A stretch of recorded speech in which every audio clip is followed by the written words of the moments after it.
Hello, my loves. Welcome into this reading for those who have this new moon in Aries in their 5th house. That means your rising sign is Sagittarius and or 41 degrees of Aries shows up in your 5th house. So if you haven't already watched the introduction to the new moon in Aries Act 1, you can go ahead and click on the link in the description or the one popping up on YouTube. So the houses in our zodiac story represent where things happen. So the where of this new moon in Aries is the 5th house for you. Now the 5th house is ruled by the 5th sign of the zodiac, which is Leo.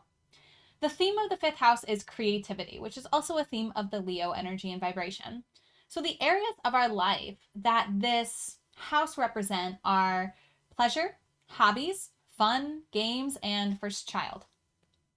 So this is where in your life the new moon is pinging, focusing you on, bringing you this new energy. And this is, again, just act 1 of a 2-act play that this moon phase is putting on for us. So we'll get into a little bit more about the card reading and how that's going to apply to this house in a moment. But I also want to let you know that if you watched the solar readings and you found out which planets were in Aries for you, all of those planets will also be in your 5th house. So using the whole house system. So that means that the what of the planet, as I discussed in those readings, is further refined by the where of the house. Okay. So let's say your sun is in Aries. Okay. That's how you shine in your power and your radiance.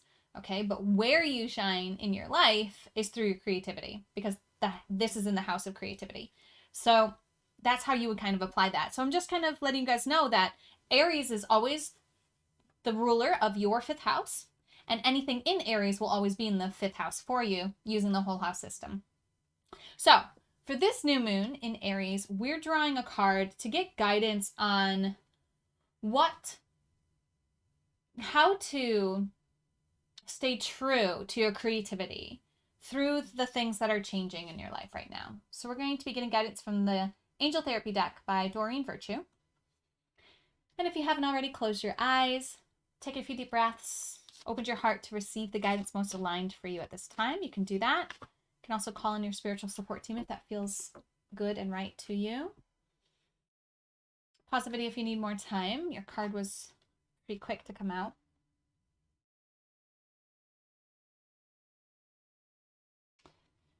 Your card is Law of Attraction.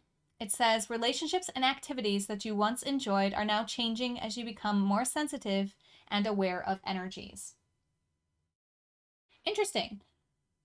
So as always, you can pause the reading to take time to journal on what that is bringing up for you and what the images of the card are bringing up for you, what the message of the card is bringing up for you before you listen to my interpretation.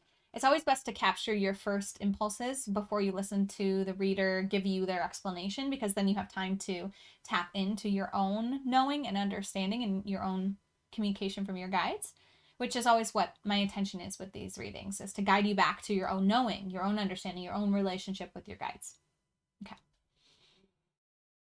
So how I'm going to relate this to the house of creativity is that your pleasures, your hobbies, the way that you have fun, the games that you play, all of these things are changing.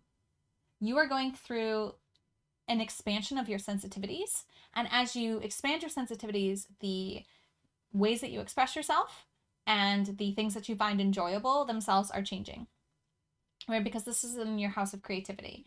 So it doesn't really feel quite like your creativity itself is changing per se, but the things that you enjoy, your pleasures, are certainly changing. Your hobbies, the things that you spend your time on, are certainly changing, because you're more sensitive to energies and you're more aware of energies. And with this heightened sensitivity and awareness, you're making different choices with how to engage with your life. And so as you navigate the newness of this cycle, your guidance is to recognize that some things are going to fall away, and to just let them fall away, to love that they're falling away as much as you can. Take some time to grieve if you need to as well, but recognize that this is because you're developing, you're evolving, you're growing, and these changes are happening in a way that is supporting you, that is showing you different areas of your life that bring you pleasure and joy and that you want to spend your time on now. Okay? I'm trying to think of anything else I can add here, any examples from my life that I can give you.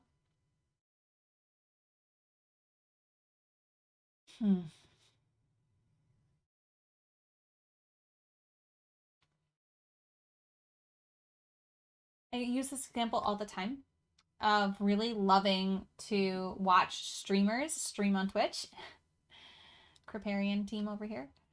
And I really have shifted that as my sensitivities, as my energies and my awarenesses have shifted. I've also had to let that fall away. It used to bring me so much joy, so much pleasure. I used to watch for hours and just be totally entertained and really engaged in it. And now it's shifted. It's not the same level of enjoyment for me. For me, there's just other things that I want to fill my time with. My own personal practices are really important. Making steps towards my goals is really important for me. Preparing for these readings, preparing for clients, preparing for learning and researching more about the astrological cycles, more about my own astrology and all these different energies in play. That has taken over because my awareness has changed.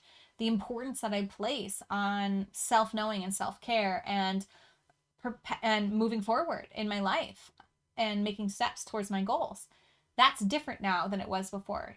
Before, my hobbies were ways to wind down from doing everything that I didn't want to do.